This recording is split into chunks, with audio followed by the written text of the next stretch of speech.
بسم الله الرحمن الرحيم.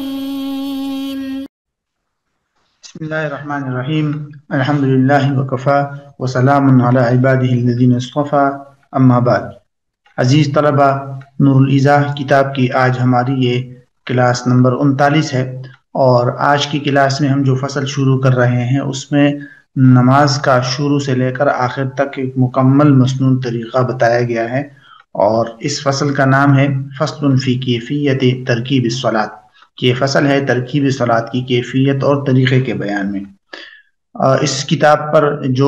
جس صاحب نے تحقیق کی ہے انہوں نے کچھ چونکہ الگ الگ موضوعات پر عنوانات بھی لگائے ہیں، تو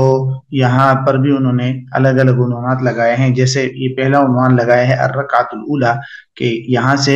لے کر یہ 1-2 صفحے تک یہ پہلی رکعت تک کی تفصیلات ہوگی، اور پھر اس کے بعد یہاں سے آگے الرکعۃ الثانیہ یعنی دوسری رکعت کی تفصیلات بیان ہوگی۔ تو ترتیب کے ساتھ ہم دیکھتے ہیں، کیونکہ اس میں کچھ مشکل چیزیں نہیں ہیں، تو بہرحال ہم اس کو دیکھ لیتے ہیں ترجمے کے ساتھ ساتھ ہی۔ فرماتے ہیں کہ یہاں سے الرکعۃ الاولی اذا اراد الدخول فی الصلاۃ، کہ جب کوئی شخص نماز میں داخل ہونے کا ارادہ کرے تو کیا کرے گا۔ اچھا، یہ بات ذہن میں رکھیے کہ اس سے پہلے ہم نے جو نماز کی سنتیں پڑھی ہیں انہی کے اندر بھی نماز کا اکثر طریقہ بھی آ گیا، لیکن یہاں سے اس کا الگ الگ طریقہ آپ کو بتا رہے ہیں۔ ہر نماز کا تو الگ نہیں ہے، لیکن ایک عمومی طور پر نماز کا کیا طریقہ ہوتا ہے، ایک مکمل رکعت کس طرح ادا کی جاتی ہے، پھر دوسری رکعت کس طرح ادا کی جاتی ہے، قاعدہ کس طرح ہوتا ہے، پہلا قاعدہ دوسرا قاعدہ، اس کس رکن میں کیا پڑھا جاتا ہے، تو ایک بنیادی سا خاکہ آپ کے سامنے آ جائے گا، تو اس سے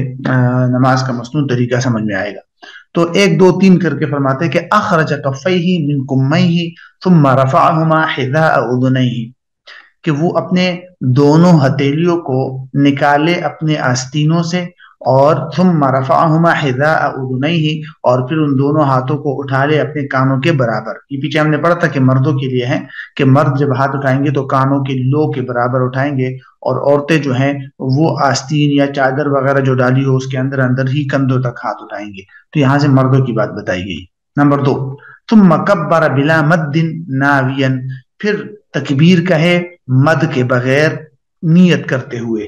ٹھیک ہے، نیت کرتے ہوئے، نماز کی نیت کرتے ہوئے تکبیر کہہ دے اللہ اکبر، اور مد کے بغیر یعنی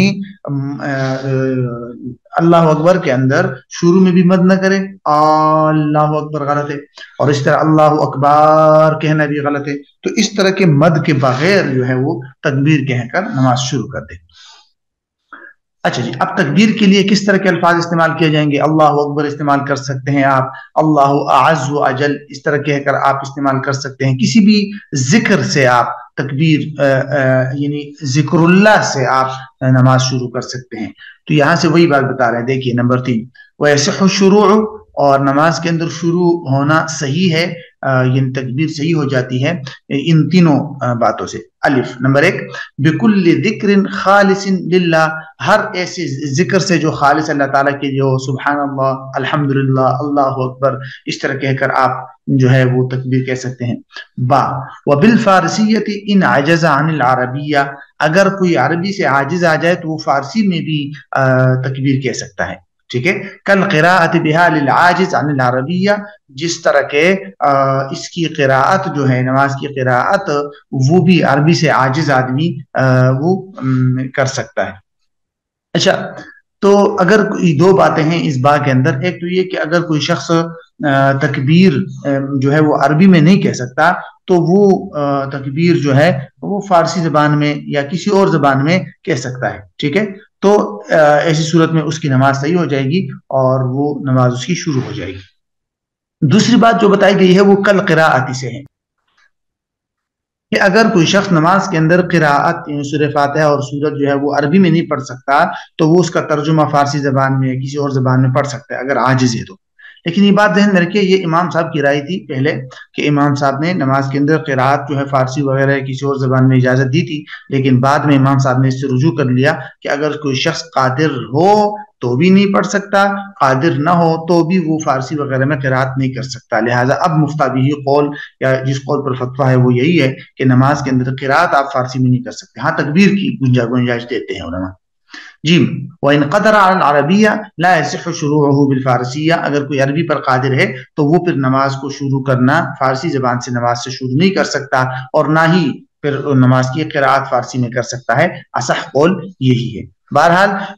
یہ دیکھیے خلاصہ یہی ہے، جیسے انہوں نے یہاں لکھا ہے کہ ان الشروع بالفارسیۃ صحیح وان قدر علی العربیہ، یہ بات ذہن میں رکھیے کہ اگر عربی زبان پر انسان قادر ہو تو بھی فارسی زبان میں وہ نماز کو شروع کر سکتا ہے۔ یعنی خلاصہ یہ ہوا کہ جہاں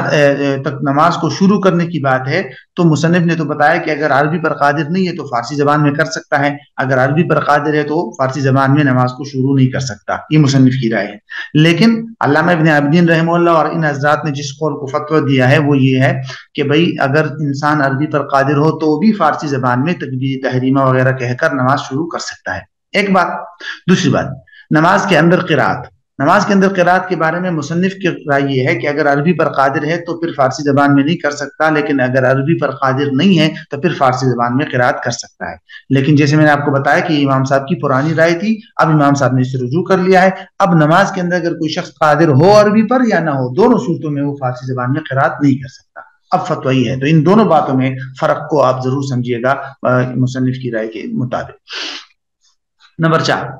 پھر اس کے بعد کیا کرے؟ ثم نماز شروع کرنے کے بعد کہتے ہیں ثم وضع یمینہ علی یسارہ، پھر دائیں ہاتھ کو رکھ کے اپنے بائیں ہاتھ پر، تحت سرتہ، ناف کے نیچے، عقب التحریمہ، تکبیر تحریمہ کے فوراً بعد، بلا مہلہ، بغیر کسی تاخیر اور مہلت کے۔ یعنی جب انسان تکبیر تحریمہ کہہ دے تو فوراً ہاتھوں کو باندھ لے، بایاں ہاتھ نیچے اور دایاں ہاتھ اوپر، اور کیا طریقہ ہوگا وہ ہم نے پیچھے پڑھا ہے، ٹھیک ہے، کہ چھوٹی انگلی اور انگوٹھے سے حلقہ بنا کر اس کو پکڑ لے، باقی 3 انگلیوں کو لمبائی میں چھوڑ دے، اور اس میں بیچ میں فاصلہ نہ رکھے۔ کچھ لوگ اس طرح کرتے ہیں، تکبیر تحریمہ کہہ کر ہاتھوں کو نیچے چھوڑ دیتے ہیں، سوچتے رہتے ہیں اور پھر کچھ ٹائم بعد جو ہے وہ ہاتھوں کو باندھتے ہیں۔ یہ مسنون طریقہ اور درست طریقہ نہیں ہے، تکبیر تحریمہ کے فوراً بعد ہاتھوں کو باندھ لینا چاہیے۔ اچھا جی، پھر اس کے بعد فرماتے ہیں مستفتحا وهو ان يقول سبحانك اللهم وبحمدك وتبارك اسمك وتعالى جدك ولا اله غيرك، ٹھیک ہے، کہتا ہے کہ پھر اس کے بعد یہ یعنی کہ جب ہاتھوں کو باندھ لے تو ہاتھوں کو باندھنے کے ساتھ ہی یہ پڑھے، یعنی اللہ کی ذات کی تعریف کرتے ہوئے مستفتحا مطلب سبحانک اللہم پڑھے، ٹھیک ہے، تو یہ سبحانک اللہم سے لے کر ولا الہ غیرک۔ وَيَسْتَفْتِحُ كُلُّ مُصَلٍّ، یہ ایک چھوٹا سا نقطہ ہے کہ ہر نماز پڑھنے والا یہ استفتاح پڑھے گا، یعنی سبحانک اللہم و بحمدک، یہ جو ہے یہ ہر نماز پڑھنے والا یہ پڑھے گا، اور ثنا جس کو آپ کہتے ہیں، یہ ہر نماز پڑھنے والا پڑھے گا، مقتدی ہو، امام ہو، اکیلے نماز پڑھنے والا ہو، جو بھی ہو، ہر ایک آدمی اس کو پڑھے گا، ٹھیک ہے جی۔ نمبر 6، ثم تعوذ سرا للقراءة فيأتي به المسبوق للمقتدي ويؤخر عن تكبيرات العيدين۔ 2-3 نقطے ہیں، ایک تو یہ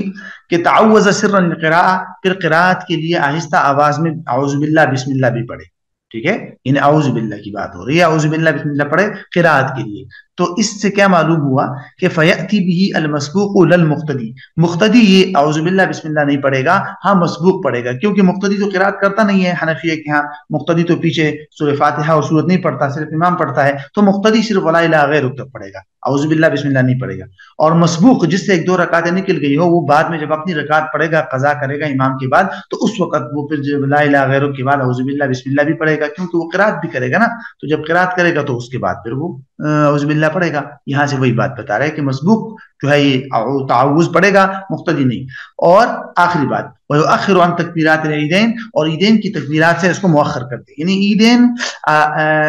عید کی نماز میں پہلی رکعت کے اندر قراءت سے پہلے تکبیرات ہوتی ہے نا، پہلی رکعت کے اندر، تو جب قراءت سے پہلے تکبیرات ہوتی ہے تو تکبیرات جب پڑھے اس کے بعد جب امام قراءت کرے گا تو اس وقت اعوذ باللہ پڑھے، یہ نہیں ہے کہ تکبیرات سے پہلے اعوذ باللہ پڑھے پھر تکبیرات پھر قراءت کرے، نہیں، تو پہلے تکبیرات پھر تعوذ اور تسمیہ پھر قراءت کرے۔ اچھا جی، تعوذ کے بعد پھر کیا پڑھے؟